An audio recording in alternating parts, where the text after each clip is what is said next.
Bonjour, aujourd'hui nous allons voir la nouvelle mise à jour de notre application de montage automatique à partir d'un programme Sage Comptabilité. Et cette mise à jour est faite uniquement pour ceux qui ont la version 16 et la version i7.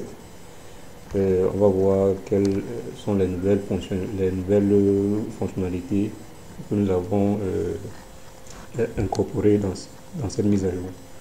Donc déjà, voici notre fichier. On va démarrer déjà notre fichier, bien sûr, qui est toujours sur Excel. Notre fichier de DSF.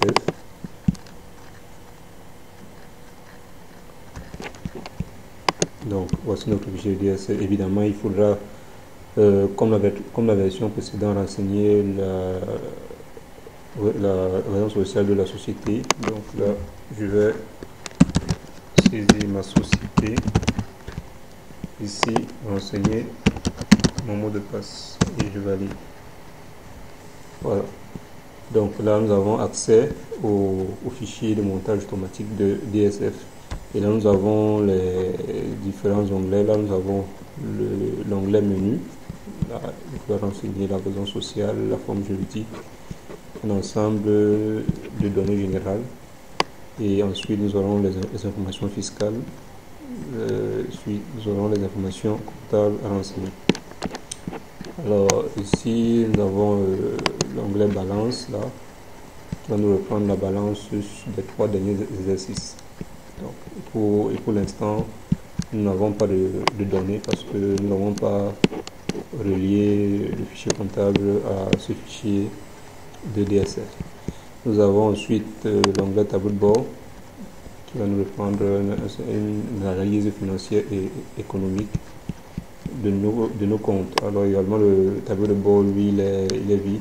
Donc tout à l'heure, on verra quelles sont les informations qu'on pourra avoir lorsqu'on aura rattaché un fichier comptable à ce fichier de DSF. Également, une nouvelle fonctionnalité a été ajoutée, donc l'analyse de l'exploitation. Donc ici, on va avoir le top 10 des charges ici.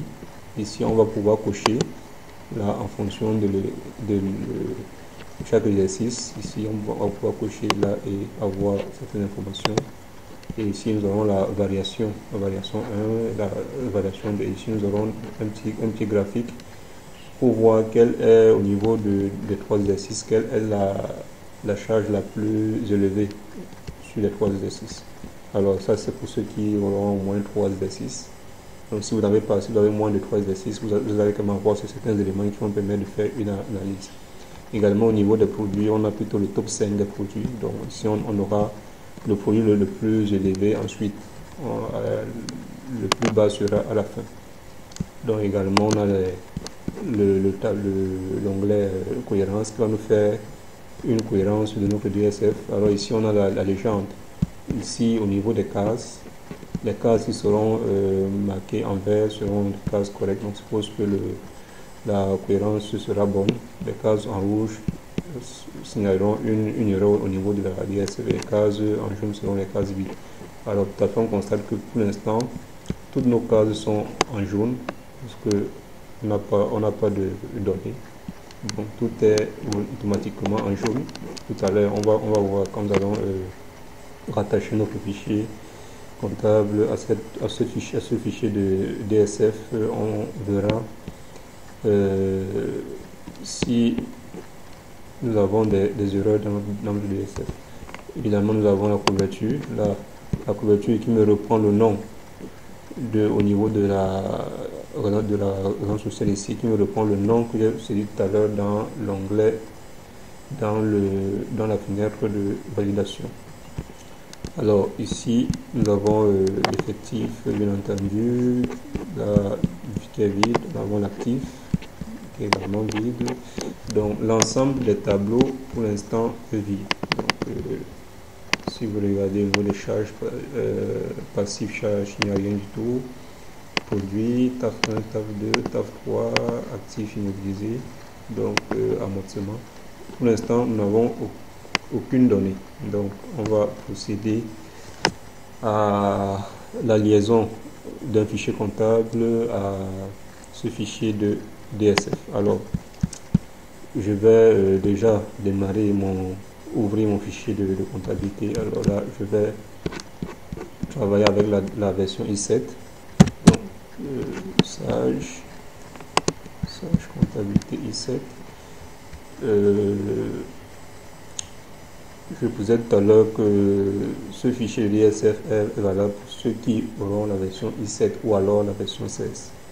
Donc ici, je vais ouvrir fichier, ouvrir, je vais rechercher mon fichier de comptabilité.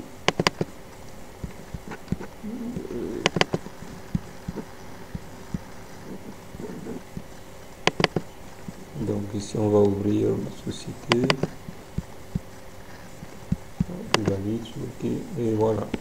Donc là, voilà mon fichier comptable qui est ouvert, ma société. Ici, on a l'exercice, on constate qu'on a l'exercice 2013, on a l'exercice 2013, 2014, 2015, 2016. Donc, nous allons vouloir monter l'exercice, la DSF de l'exercice 2015, et nous allons récupérer les deux exercices précédents, soit l'exercice 2013 et l'exercice 2014. Là, je vais refermer mon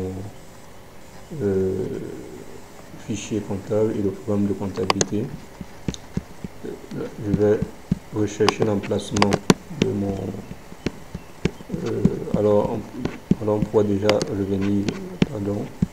Donner ici, on dit ici raison sociale ou ancien, parce que là, ces informations générales vont me permettre de renseigner la couverture. Donc là, si je renseigne raison sociale, si je mets également la société, là, adresse Coton, ville Douala. Donc vous voyez, au fur et à mesure que je vais renseigner ces éléments, si elles vont venir se loger directement dans la couverture. Donc il faudra compléter la feuille menu à la partie générale pour pouvoir avoir ces informations ici. Donc là, ensuite, l'information fiscale, il faudra choisir le régime spécial. Là où vous cliquez là, vous avez un ensemble d'éléments. Alors moi, c'est dans notre cas, nous sommes dans une entreprise privée. Ici, on a choisi le régime fiscal. Donc là, on a entreprise assujettie au minimum de 2% du chiffre d'affaires. Donc il faudra choisir, on a 3%, 5%. Il faudra choisir en fonction de votre société. Là nous sommes à 2. L'agrément, il faudra saisir l'agrément si on en a. La nature des bénéfices, il faudra sélectionner là. Ici, bénéfices industriels et commerciaux dans notre cas. Voilà. Vous allez voir au fur et à mesure qu'on sélectionne ces éléments, ici ils viennent nous renseigner la couverture. Donc ils viennent ici nous renseigner notre couverture. Donc là, l'activité de l'entreprise, si on va mettre commerce général. Maintenant, il faudrait qu'on renseigne les informations comptables. Alors, on nous dit nom d'utilisateur Sage. Donc là, c'est le nom que vous avez créé, le nom que vous avez créé dans votre fichier comptable Sage. On va récupérer ce nom. Donc là, je vais rouvrir mon fichier comptable.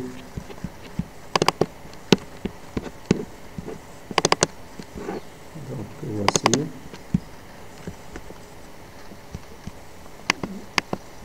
Et je vais aller fichier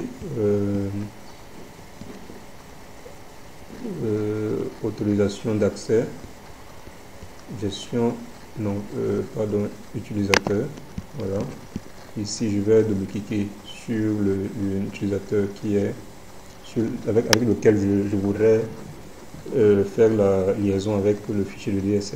Donc, là c'est le seul que j'ai dans ce fichier. Donc je vais sélectionner le nom qui est là.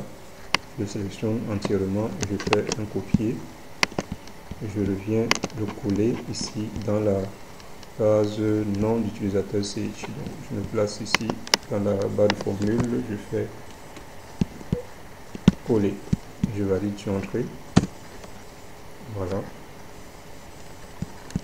Là c'est fait. Maintenant on nous dit mot de passe d'utilisateur. Alors si ce compte d'utilisateur a évidemment un mot de passe, il faudra le saisir là dans cette case ici. Alors le compte que j'ai sélectionné n'a pas de mot de passe, donc je vais laisser cette case vide.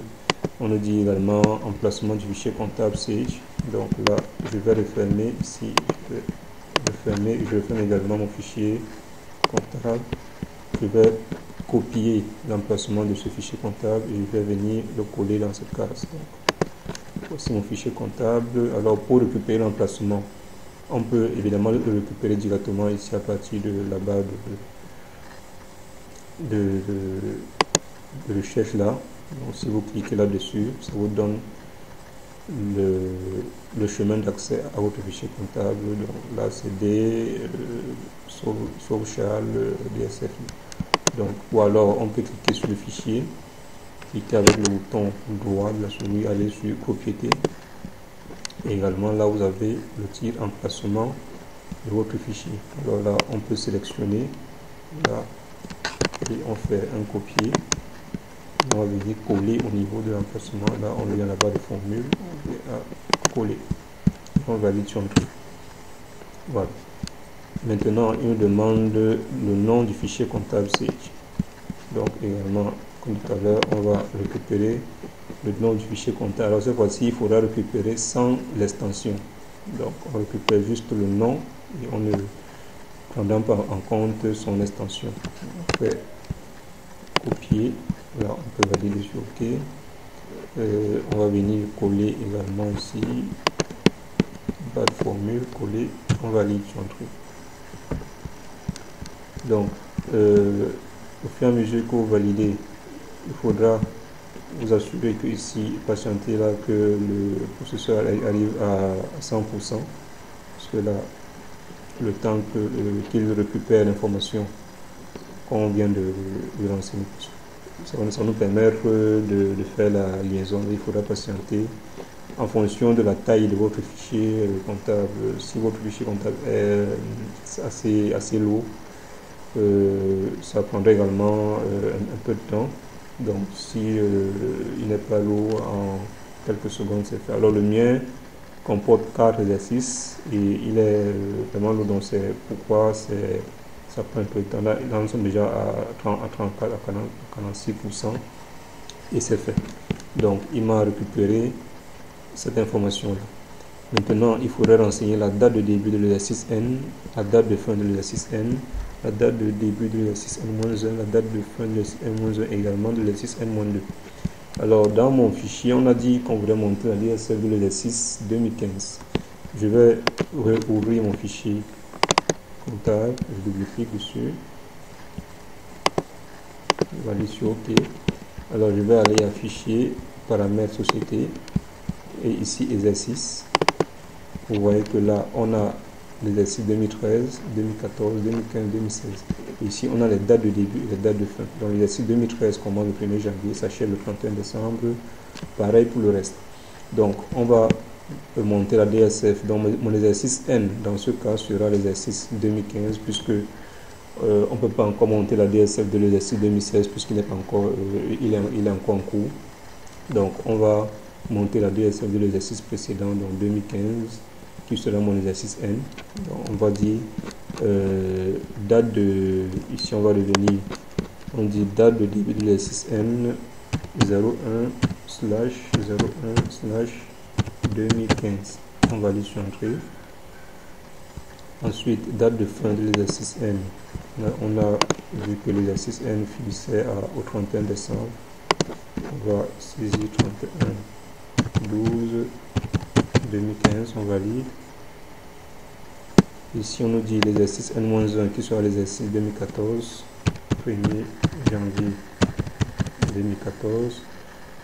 Alors, je vais préciser ici que si vous n'avez que l'exercice N, si vous n'avez que l'exercice N, par exemple, si dans votre fichier comptable, vous n'avez que 2015, il faudra néanmoins renseigner l'exercice qui vient juste après 2015. Donc, si par exemple, on n'avait pas l'exercice 2014, on allait toujours renseigner l'exercice qui précède l'exercice N. Parce que si vous ne renseignez pas l'exercice précédent, ça va générer des erreurs dans votre DSF.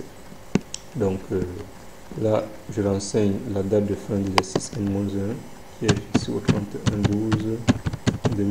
Je valide sur entrée. Je vais faire pareil pour l'exercice N-2, donc le 1er janvier 2013, je valide. Et enfin, je récupère 31 décembre 2013, je valide. Voilà. Donc là, il faudrait absolument refermer votre fichier comptable. Donc là, je vais refermer totalement. Et là, j'ai donc renseigné l'onglet menu. Et on va aller à balance. Pour l'instant, nous constatons que on a la balance là qui nous a déjà repris les années là. Il nous dit mouvement 2013, mouvement 2014, mouvement 2015 et le solde à la clôture de 2015. Par contre, nous n'avons pas de montant. On va cliquer sur mise à jour, le bouton mise à jour là, qui nous permet de faire la mise à jour. Ici également, ce bouton sera intéressant parce que une fois qu'on a fait le lien ici dans l'onglet menu et que nous allons, si nous voulons modifier les informations, nous allons modifier seulement dans le fichier comptable Sage et venir cliquer sur le bouton mise à jour. Il va nous récupérer automatiquement les informations qui ont été modifiées dans le fichier comptable Sage. Donc là, on va cliquer sur mise à jour et on verra que le programme va nous récupérer toutes nos écritures dans cette balance. Donc toutes nos écritures qui se trouvent dans le fichier comptable Sage, voilà, automatiquement il m'a récupéré toutes mes écritures qui se trouvent dans le fichier comptable Sage. Donc si vous modifiez une information, il ne faudra pas venir modifier au niveau du fichier LIS, il faudra plutôt modifier l'information au niveau du fichier comptable Sage et faire tout simplement votre mise à jour là. Donc là on a notre balance, donc on a tous les montants qui sont là, qui s'affichent. Là, c'est parfait. Après la balance, on va regarder ce que me donne le tableau de bord. Vous voyez que automatiquement mon tableau de bord est renseigné avec des informations. Là, on a un tableau de bord au niveau de l'évolution de la structure du bilan.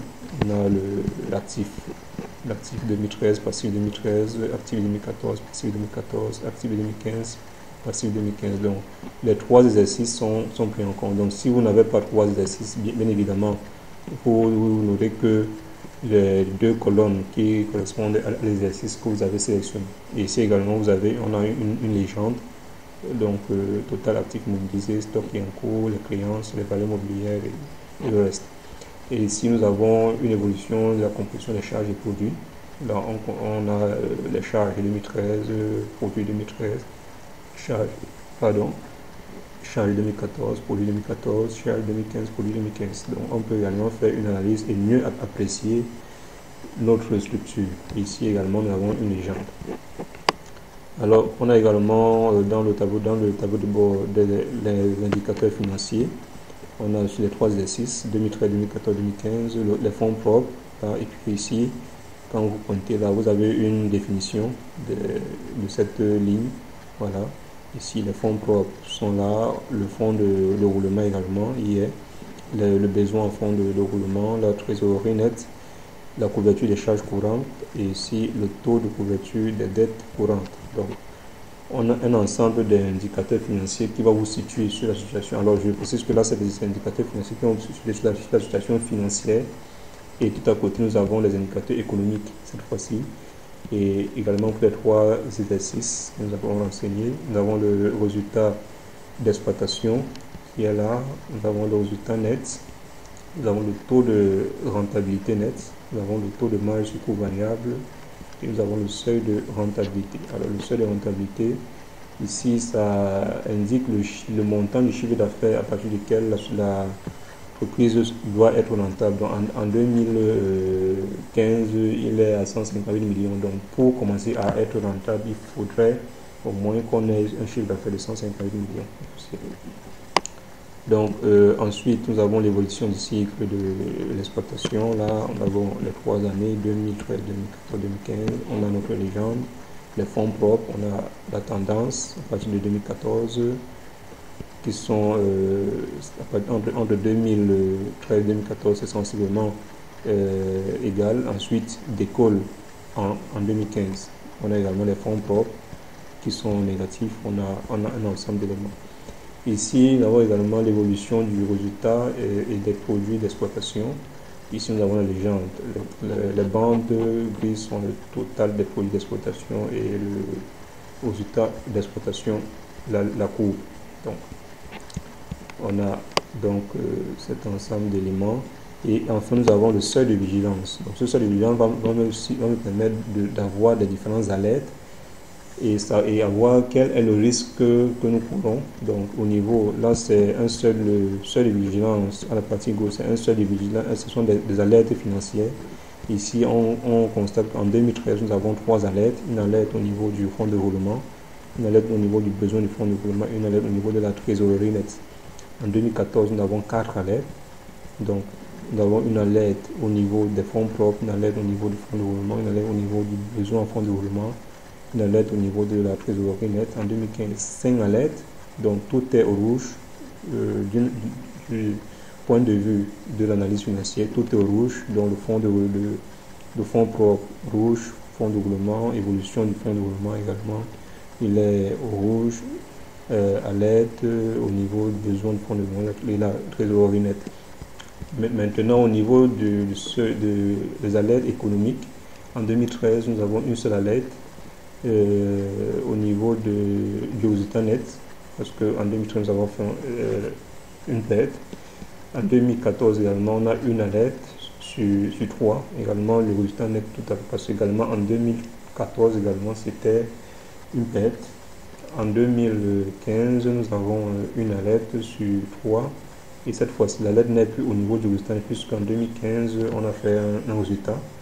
Et l'alerte vient plutôt au niveau de l'évolution des produits d'exploitation, parce que comme on le constate au niveau de l'évolution, si les produits en 2014 sont plus importants qu'en 2013, donc il y a eu une baisse au niveau des produits.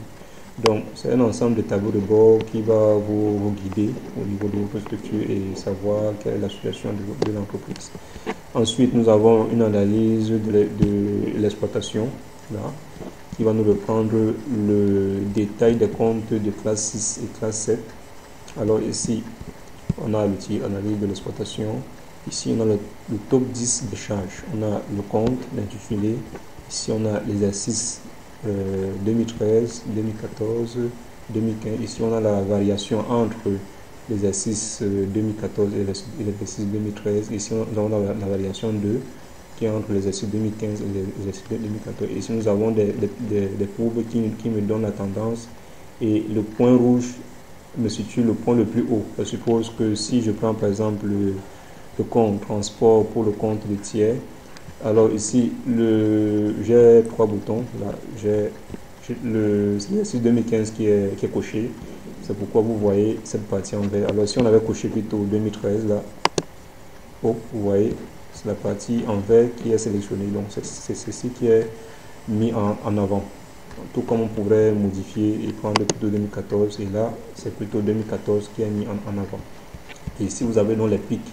Ici, par exemple, au niveau du... Alors, si on revient là, en 2015, on constate qu'on a le 613 transport pour le compte de tiers.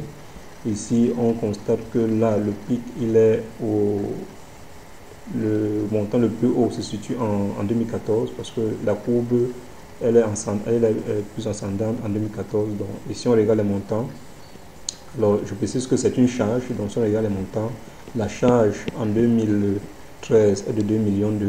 Par contre, en 2014 est de 21 millions. En 2015 est de 4 millions. Donc, la charge la plus élevée pour ce compte a été passée en 2014. Donc, on peut défiler. donc on a les barres de, voilà, on peut également défiler et avoir un ensemble d'éléments, donc au niveau de toutes mes charges.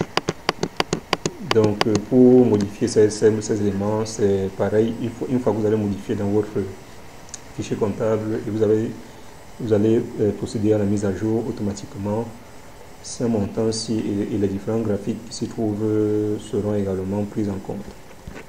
Donc ici, ça c'était le tableau, donc là ça c'était le top 10 des charges, dans les charges les plus élevées. Si vous regardez, on a sélectionné 2015, la charge la plus élevée dans ce tableau 10 là, au fur et à mesure ça va décroître. Voilà. On pourrait également sélectionner 2014 là, et vous voyez que donc ça va du plus grand au plus petit. Pareil pour 2013, du plus grand au plus petit. Alors également, là on a le top 5 des produits, parce que les produits sont moins nombreux. Donc ici on a le top 5 des produits et c'est pareil que pour les charges. Alors on constate, quand on sélectionne 2013, c'est pour l'ensemble des charges et des produits. Vous voyez, en plan 2013, il nous a mis au vert les charges et les produits. Si on avait pris 2014, automatiquement il me récupère les charges et les produits. Donc pareil, 2015, charges et produits. Donc c'est un ensemble d'éléments qui vont permettre d'apprécier et avec les différents graphiques là par compte, savoir quel est l'impact de chaque compte dans votre comptabilité et évidemment dans votre DSF. Ici nous avons la cohérence. Ici tout à l'heure on avait les cases jaunes, alors là mais automatiquement c'est passé, il y a les cases qui sont passées au vert pour dire que là c'est correct, et les cases qui sont restées jaunes pour dire que c'est les cases vides qui n'ont pas de montant au niveau de la DSF. Donc vous regardez, si on observe bien au niveau de ces lignes-ci, on a 0, 0, pas de montant. Par contre ici nous avons des montants. Donc tout ce qui sera mentionné en vert seront des contrôles corrects. Les cases en jaune seront des cases qui n'ont pas de montant au niveau de la DSF, et les cases rouges seront des cases qui ont des erreurs. Donc pour l'instant nous n'avons pas d'erreur, tout est vert et au jaune. Nous n'avons pas de case rouge pour l'instant. On va descendre de bas, nous n'avons pas de case rouge. Tout est ok. Là, par contre, on a une case rouge. Donc, constatez qu'automatiquement, là, il va nous détecter si la cohérence est respectée. Donc, ici, il nous signale qu'on a une case rouge au niveau des charges et au niveau du calcul de l'IS. Donc, tout à l'heure, on va avancer. La couverture, bien évidemment, on a vu que c'était déjà rempli. Effectif, par contre, alors, il y a une autre légende. Tous les onglets dont la couleur est bleue sont des onglets qui seront déjà remplis automatiquement. Par contre, ceux qui auront la couleur blanche ne seront pas encore renseignés. Mais même ceux dont la couleur est bleue, il faudra quand même vérifier, parce qu'il s'agit bien du bilan. Il faudra vérifier que tous les éléments sont renseignés. Mais au préalable, le programme va vous renseigner tous ces éléments-là. Donc, c'est également important de jeter un coup d'œil là-dessus. Donc, on a l'effectif, on a l'actif qui est renseigné. Donc, nous a automatiquement renseigné notre actif. Voilà. On a le passif, là, qui est automatiquement renseigné au niveau des charges, produits, TAF 1, TAF 2, TAF 3, actifs mobilisés. Amortissement. Donc toutes nos charges sont renseignées. Alors ici on avait là on a tous les éléments. Voilà. Alors ici on avait une incohérence au niveau entre la charge, parce que si nous regardons au niveau du tableau de cohérence, on a une incohérence entre la charge et le calcul de l'IS. Alors on va déjà regarder le montant qu'il y a au niveau de la charge. Ici au niveau du total de l'IS, au niveau de la charge, nous avons 5,3 millions. Par contre, au niveau du calcul de l'IS, on a moins, parce que là, au niveau de la cohérence, il va récupérer un montant au niveau de la charge de 5,3 millions. Par contre, au niveau du calcul de l'IS, on est à 4 millions. Donc, il y a une différence de 1,127 million qu'il faudra corriger. Alors, cette erreur vient de quoi? Cette erreur vient dans mon cas, parce que là, si je reviens au niveau de mon résultat fiscal, là, dans l'onglet résultat fiscal. Je n'ai pas passé de réintégration des charges à ce niveau-ci. Donc, on va réintégrer les charges pour un montant de 3 415 600 ici. Donc, on va réintégrer 3 415 600 en valider sur entrée.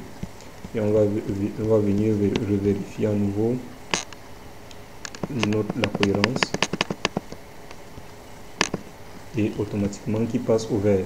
Donc le total de montant en charge égale au total du montant passé au niveau du résultat fiscal. Donc vous allez parcourir les autres tableaux. Alors par contre, néanmoins, les tableaux de versement spontané, il faudra renseigner parce que c'est des versements mensuels. Donc ça c'est manuel. Il faudra récupérer vos déclarations mensuelles puis renseigner mois par mois. Également le tableau de droit d'assises et de TVA mensuel, le tableau de renseignement de TVA.